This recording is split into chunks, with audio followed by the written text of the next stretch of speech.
Zapravo, nismo sasvim gotovi. Moja odlučna, hrabra ljubavi. Jel se sjećaš našeg prvog putovanja? Stvarno? Sve do sad, no korak beše pitanje kad. Nikad ne postavlja smo pitanje da li.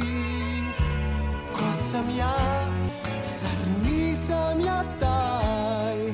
Gde sam ja, kad nisi kraj mene? Ti si najdivnija osoba koju ja poznajem. Volim te celim svojim bićem. Da li hoćeš da se udaš za mene?